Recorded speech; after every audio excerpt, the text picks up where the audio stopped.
on 3rd Street, Austin, Texas, 02.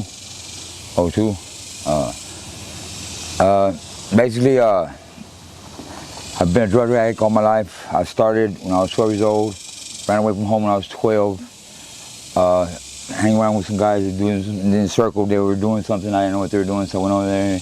They had this rig, needle. So what are y'all doing? What is that? They said, well, they all are looking at y'all feeling something different. Y'all feeling good? Let me have some. So, you know, a whole bunch of people, like at least 10 tecatos. So I did some, and I started doing heroin when I was 12 years old.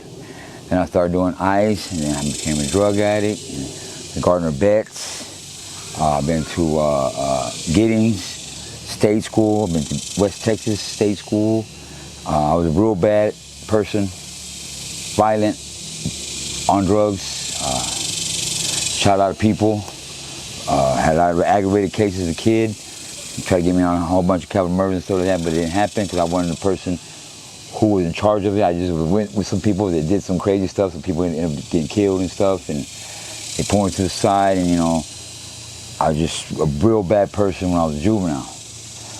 And so I got out of there, went to a group home, finally tried to change my life, and got back on drugs again as soon as I got out.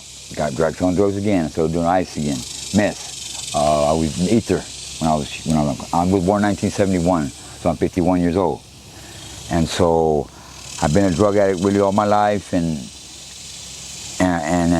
my first charge was burglary habitation. And back then with the PIA, you do 1 month pre 1 year. So I didn't go to prison. I did all the time in county jail. And the solid white boys, they work out. They got me back in my fit. Told me how to be a knockout artist and all kinds of stuff. Penitentiary life. I did 9 months in the county jail. I got out. My mom was there waiting for me because I ran away from her when I was 20 years old because she's a Christian. So I pushed that Christian stuff in me, and I wasn't feeling it. So I lived with my grandpa. That's when I went to Gardner Betts and everything. So when I got out of jail, out of county jail, she told me, can I be back in your life? So I got my mom back in my life again, and I still went back to using. I started doing heroin again. I started shooting up cocaine and heroin, speedball. So I got hooked on the speedball thing. Back then there was no crack. It was shooting galleries. So, you know, I was just out there doing burglaries again. And, you know, one day, you know, I'm tired of doing burglaries. I'm doing so much drugs, you know. I'm not eating. I'm not drinking no water. And I'm ready to almost. I'm dehydrated. I haven't been eating 2, 3, 4, 5 days. And I sit in front of this big old white picket fence. I didn't know it was a dope house. Okay, I'm sitting right there. And I'm thirsty. I'm hungry. And I look up, and there's this guy that I know. He's looked down. He said, "Hey, what's going on, right? Hey, what's up, man? Hey, how you doing?" I know him, you know. He's from the hood. He's like, "Hey, this is a dope house." Okay, well, whatever. I'm just sitting right here. So you hungry? So he took me, you know, over here and fed me, got me some pizzas at, you know, this little store called Tony's, you know, back then, you know, buy pizzas to go like that for $1. So he fed me and said, "Hey man, you want to work for me at the dope house?" So there I go, like a dumbass dope working at a dope house. So I not just, you know me, I went out, I'm going out. So I started buying guns. I was a dope dealer and a gun dealer, you know what I mean? So I got too much heat, they raided me. I went to the feds when I was 19 years old. Straight to the feds, no state, no nothing. Went to the feds, got when I was 27. Career criminal, kept on doing drugs again, over and over and over. And then I was just one of them asshole type persons, just straight dickhead, you know what I mean? Asshole. I'm talking about a negative person, point blank. I'm the type of person that say, "What's up?" and pull a gun on you and shoot at you, and on drugs too. Gangster. So, you know, I'm like, man, you know, career criminal, keep on, there I go again. I fell again. I went to the state, family violence, and this and that. Always something else, then another burglary. And then I just got out from an aggravated assault charge. They tried to give me 25 life, habitual criminal. I met tomorrow though. I went into care, still on drugs though, you know. So I got this amazing lawyer. She said, "I'm gonna give you one deal, one time only, 25 life." So she gave me 4 years. So I got lucky. So now I'm still that asshole person that I used to be. I was an asshole to the cops, to everybody in North Texas. I was negative. I was the one that started the shit. You know, I was the one that messed up first and had the gun. Say, "What's up? Yeah, I messed up, disrespected you." Just a straight piece of shit, you know what I mean? Piece of shit. So, you know, this time when I had a real violent anger. I'm bipolar manic, suicidal manic, and a lot of times manic, you know, anxiety manic, you know, mood swing manic, everything manic, you know. I got suicide manic. I got a blackout suicide killer manic.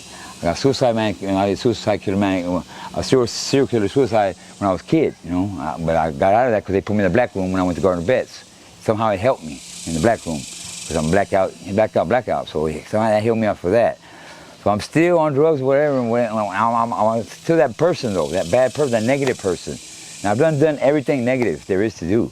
Shot people, kill people, whatever. Got away with it, but so I'm in prison. I'm getting out already. I've stayed about 6 months, right? I'm talking to this guy, my GE teacher. I said, man, look, I messed up with everybody, my own family. How do I redo this? He said, everybody. The mail lady, everybody. I'm sure he's assholes. Say, fuck you, everybody. Just like sticking the finger, just public service, just care about nobody. I didn't care if you live or die, the sun never came up or whatever. Just that type person, just that asshole person that don't care and have weapons and don't care. And nobody be around. And I've disrespected everybody in Austin. The city of Austin, everybody. The community, everybody. And I feel bad. I told him, how do I change this? He said, well, Roy, I'm your GE teacher. It's going to be hard to change. You got to show them.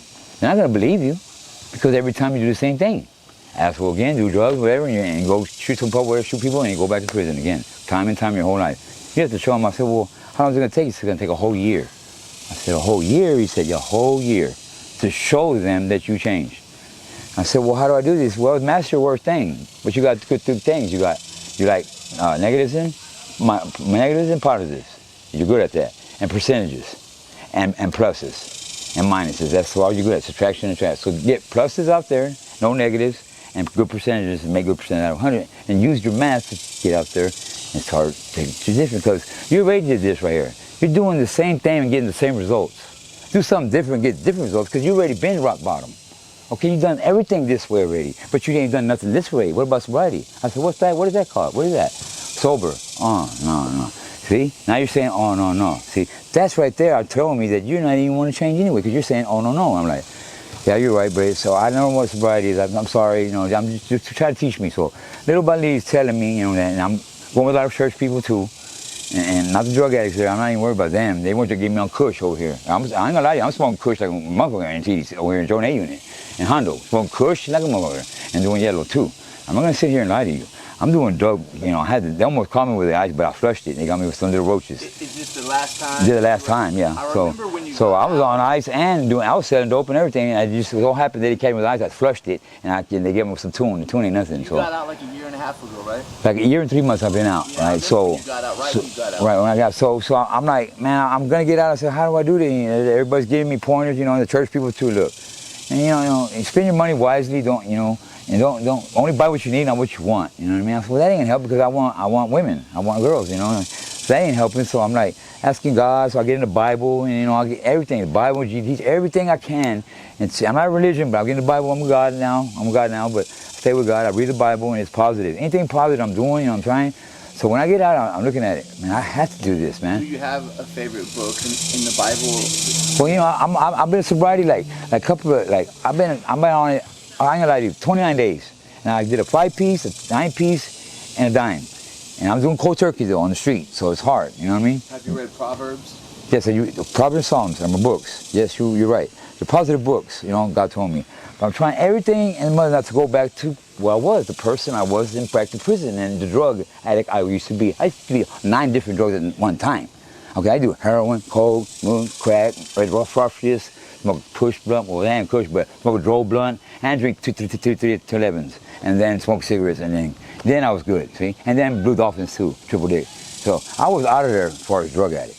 But Exos. Well, so I've come to this point right here. I already did all that. He said, do something different. You ain't done this way yet. So I'm like, so how about, so now I've been 9 days already. 29 days sobriety, but I'm still doing cold turkey, but I'm still using though. And meth is my choice. So I'm doing good right now, but I'm still struggling. You know what I mean? It could just, yesterday I had a fight, in the middle of the street, okay? This dude thought, he was holding me. So once he held me, I grabbed him and threw him across the street, like 6 feet over there. Boom! He said, oh, shit, yeah, I got strength now. I'm stronger than you. You're doing dope. I'm not. I'm sleeping every night. I'm trying to do some, what's up? They took all running, so I hit him with some rocks, and he comes back with a pole, all kind of stuff, and I'm already at the end of the street because I leave the situation. They said leave, so I leave. He's still trying to come at me. I forgot. He still came back and hit me with thermos, look, on the next street over here, in front of this old lady, and took my bag, see? But I still didn't go back. man, I'm not trying to go back to this with the same results. That's going back to prison again. Yeah, he did what he did. But is it worth it? Me going back over there? And that lady said, man, don't go, mijo. I said, well, I'm not going to call it law either. Why'd you call it law? She said, I'm not going to talk to law either. I'm going to go over here. I'm dehydrated. Talk to the Old Roy would have never let that go. No, hell no. I would have went and shot. I wanted to turn shot him with a shotgun. And then unload a whole clip in his own after shotgun. Yeah, 12 gave it 12, 8 shot. And then unload a whole clip in his brain, make sure he's dead. And my people said, no, man, you're doing too good. We'll take care of it. Don't do that. Just leave it alone. Everybody tell me, leave it alone, leave it alone, leave it alone. You're doing, hell no, just leave it alone. So taco lady said she fed me and everything, and that lady gave the report, that's what she seen. She seen it all, you know, when he hit me in the service, she seen it. She got on her phone up with others. That's up to her what she want to do as far as make a report, but I didn't feel that I can't talk to Laura, and I don't want to feel, I was dehydrated, so I left. Situation, but the old Roy went back, got a gun, and shot him immediately. But and you evolved into the new Roy. Right, but I have a lot of people, that old lady was right there for some reason. God was there with that old lady. She said, it's not worth it, mijo. And she known me since I was an infant. She's the only black lady that's been on the block. I knew her nephew named Pee Wee. He's still in prison right now, Buckwheat. You know what I mean? So, she said, no, it's not worth it. Just go. So I left in the situation. I'm just saying, you know, I almost went to jail yesterday again, but I went home. God said, take it home. It's a wrap. You already had a fight, you know, and this and that. It's over with. Let's start tomorrow. So I'm steadily struggling. It's hard. I'm a penitentiary-ass nigga, you know. It's just hard for me to just go here, but I have to do something different. I'm getting the same results over there. You're right. I have to do something. And sobriety, I don't know about sobriety. Alexander and Isaiah, they told me because they're Holly girls. And I'm doing this because the finest girls on earth, they're sobriety. But so, because your attitude has changed, but your life has changed a little bit. Well, everything's coming together little by little, and the girls are noticing it. You're starting to get a glimpse of housing now, right? Yeah, the women are noticing, are the more important ones, because there are more women on face earth than men. They are. So they're noticing. They're like telling me, keep on going. Like Asian of them, keep on going. And when it's hard, keep on going. And they're pushing me, keep on going. Public servants, Indocare, Didi, all of them keep on going. She works for the Alliance, Harvard. That's my representatives. I signed paperwork. They represent me in the community. I represent with Alex, the director. And Asia's been with me since she pulled me out of the camp over here. She's the one who pulled me out. She said, oh, no. Look, come over here. We're going to have this little thing, this little meeting over here. We'll give out pizza. I love pizza. It's my favorite, Asia. And I grabbed her hand. She said, no, I ain't tripping on that. Grab my hand. Just come over here and eat pizza. Oh, yeah. So I love pizza. It's my favorite. So I'm eating pizza and everything. And that's when I became with her and I got out of the camp. She got me out of the camp. And she's still with me to this day. Asia, still with me. What makes you happy? What made me happy? Being out here and for the kids. Because the kids, they flock me like no other. The kids look at me like, look, man. And the kids talk to me because they feel more comfortable talking to me than anybody else, even though I'm bad. I don't know why. You're not bad. Well, they feel I'm not bad, but everybody tells them that I'm bad, but they don't see that. They can relate. For some reason they can. For some reason the kids don't feel it, but the people are like, oh, no. And the kids come up to them and they don't care what they say. They still come, the kids, you know, and ask me questions. I can. I can make a start by teaching the kids to be a different, you know, change up because the way it is now, everybody's not united. If I can kind of like teach the kids nowadays, you know, to not wear black because the black's a bad color. And every movie there is black. Every villain wears black, so it represents evil. Right, it does. Not to wear black and stuff like that, and keep on going to school, get your education. Don't be a dropout like me, a piece of shit like me. Don't be a drug like me, and no life. Do something better. Be better than me. Go to school, graduate. Be a successful person in life, not like me. You know, just you know. I mean, I'm trash. My life's over with. It's over with. Do something better than me. Be better than me than that. You know. So I tell them, and they listen. They like, okay, we'll do that. We'll stay in school. And I said, group up together and watch the girls. Don't let nobody kidnap the girls and, you know, and help the girls because they need help. You know, they're girls and y'all men. Y'all always do that. And they just listen to me, the kids, and I don't know why they listen to me, but they do. Because and you're OG. If I could change the kids and put something in their head, I can do something out here. You know, right. That's what I'm saying. Story like you're doing you know, right so, now is gonna help people. And I would go out when I was first in prison. They would pull me out from the county. I would go locked up and talk to the elementary kids like this, and do little hollers. And they take me and they feed me more. And they take me in handcuffs like this, the sheriff department, and I go in front of and where they eat where the kids eat, the cafeteria, And then they put in, and I'll sit right there, they ask me questions about prison and stuff. I've been shackled. Yes, and I'll ask a question. I actually was doing it already. But now that I'm doing sobriety, I can really go down to a school and really do something. And say, look, I'm not locked up no more. And be kind of some kind of motivator to the bad kids that are there. Like to the bad school, like Rice over on the hill or something. To the bad schools and go and motivate them to go to school. Like, you know. What you see yourself doing is doing Yes. Going to schools and follow, I don't care if I have to get paid or not get paid or whatever. And going out here and show them my story and don't be me. Be somebody different. Eventually you will get paid. Well, probably eventually I will. Maybe somebody might fund me. But that's what I want to do. I want to do that in elementaries and junior highs and high schools. I want to get them all day long and give classes out. I'm going to be in the game. Y'all want to come, y'all can come. I'm going to be a motivated talker to try to get you the car. You know, so that's your goal. That's my goal. That's what I want to do. Badass. Maybe you have, maybe not. But I mean, if I can, the kids listen to me, I can do something. You know, with them. Because they listen to me. I tell the kids, they'll do exactly what I say. And maybe Metro Park people, they listen to me like this. And kids, just like this for some reason. I say, you Metro Park, get over there. And they get over there. Kids, hey, y'all go over here. And they go over there.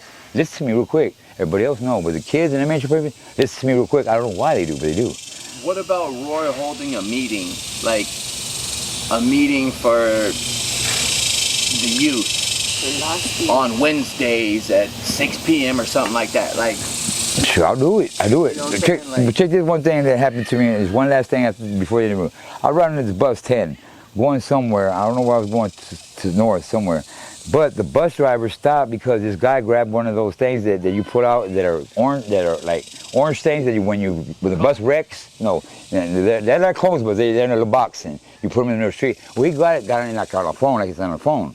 Well, since it's on the bus, it's a bus property. And he went across the street like he's on the phone. He mentioned more. So finally, they got him. The cops, and not the cops came, but Metro came, and then the city people came, the ambulance people. They got him over sitting down. And I'm like, man. They said, well, I said, what's going on? And the guy, we can't leave until he gets in his car, and then a bus gonna come for you. And I said, no. I could tell him what to do. No, you can't. I said, yeah. No. I got my stuff. I went out and said, hey, man, get in the car, man. Get in the car, because they're going to bring the bus for me. Get in the car now. No, leave him alone. No, leave him alone, nothing. As soon as I went over here, he got in the car and locked the door. Immediately. Went in the car and locked the door. And they were for hours trying to get him on this bus. I mean, in the Metro thing. He went immediately, went in there, and locked the door. And he rolled it up. And I'm like, see? I said, see? And then finally, I'm like, well, then how'd you do that? Well, I just told you. I told him I can tell him, and he did it. He ain't gonna come out, believe me. So finally, the bus came, and he's still in the bus. He ain't get out. He's in there. You know, I told him to get in there. They just tripped out that a person like me he would listen to me and not them. And they're, ambulance and whatever, and public service, whatever. And they listen to a person, just a regular street person, and instead of them. And he like the volada. You got all the game about the streets. They don't. Well, yeah, but somehow I know. I tell them the right way more or less, and they do what I say. I don't tell them by that. Just can you do this? Just do this right here, because then that, because I'm in the situation, and they do it. For some reason, they listen to me. I don't know how. I mean, I got the gift or something with these people. Maybe I do.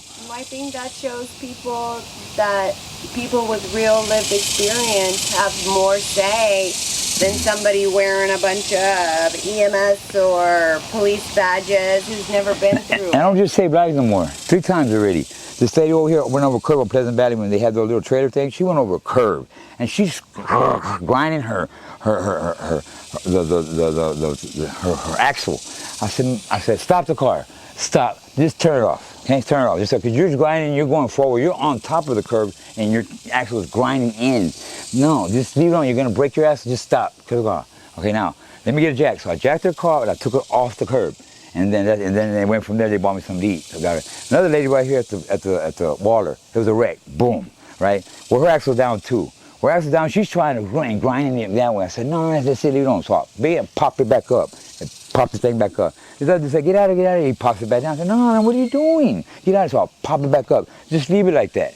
And it stayed up like this, and everything worked out. If not, the record would have came and charged them more, saying that you're messed up and hard to tow. But when I popped it back up, it's easy to tow. One more time right here, like 2 days ago, there was a wreck right here at the island at the Metro Greyhound station. Boom! His car took off running. Hey, you okay? Yeah, you ain't back on. And I'm okay, man. I heard it. I went immediately, tried to get him out of the car, and I started stopping traffic. No, hold on, so I started traffic. Boom, go ahead. But finally got out of the car, and I didn't try to tell him too long. He went, and I left. This guy gave me 5 cigarettes and reports, what I did for him. So I'm rather just action, and I saved 7 people with Narcan lives. 7, and I saved him 3 times already too.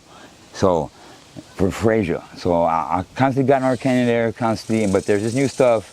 The Narcan ain't working. They got the strips out.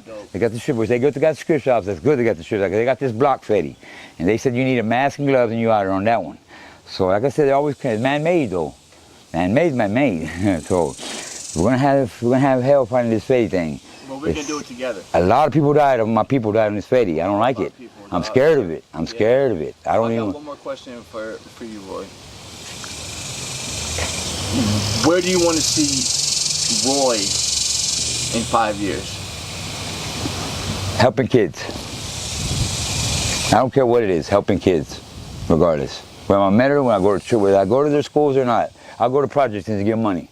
Give out $5 a piece here to all the kids here. $5 out of my money, because I got a claim 2 checks for the rest of my life because I got mental in my mind.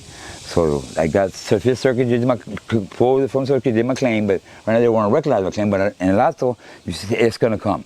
My money's coming. I just gotta pray and be humble. It's coming. But when I do get my money, and I have extra money, I don't care if I go to projects, whatever. I want to give out money to kids and tell them, look, get this money, get you a backpack or something or whatever, and get you some pistols to stay in school. That's gonna be my thing. Stay and graduate. That's why I'm giving y'all money. That's why I do this for y'all, so I can stay in school. I don't care what I have to do, as long as this has to do with kids, and try to help them and motivate them to do something different than being a person like me and be a different person. And maybe could change a little bit in this democracy, you know what I mean? And people like me and we have to change this generation. We're going to help you. And Tina? We have to change this generation. The only way is change the kids. That's the only way. We don't even have pledge of allegiance no more. I love pledge of allegiance when I was a kid. Pledge of allegiance to the flag of the United States of America. We don't have that anymore. I know. I love that. But still, like I said, and we have to change the kids, because if not, you can't change the kids, it's gonna get worse. If you had just one last thing to say, what would it be? To the camera, to the people out there, what would it be? Just have an open mind that there is a God, and He is everything is what's become. He's like a time machine. He's here. He made this planet. He's got 7,000 planets that He made, and this is 7,000 planet. It's just human, and we're the smartest creatures He's ever made. We're spinning into God, and our women are way finer than angel women. And we got the finest women, creature women, and humans, and any other His creation that He created. He created a lot of things, people, and we're the best ones creating. We're the smartest too, but we're the dumbest because we invented a nuclear bomb and nuclear reactor, and we know this stuff. So we'll be our destruction. But have an open mind that there is a God. You don't have to read the Bible. I mean, you read the Bible. You don't have to be a religion, though. I mean, you don't have to go to church if you want to. Just read the Bible. Exactly. Just open the book. Just have an open mind. Just open it, read it. You don't have to go to church. You have to be a fanatic. You have to be a Christian. You have to be none of that. Just open the Bible, read it because it's a positive book, and have an open mind that there is a God. And you ask Him for help, He'll help you. He helped me. Exactly. That's all I have to say. And there is a God. Just please have an open mind. That's it. That was awesome, Roy.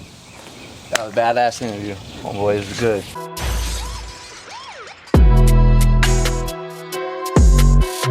good.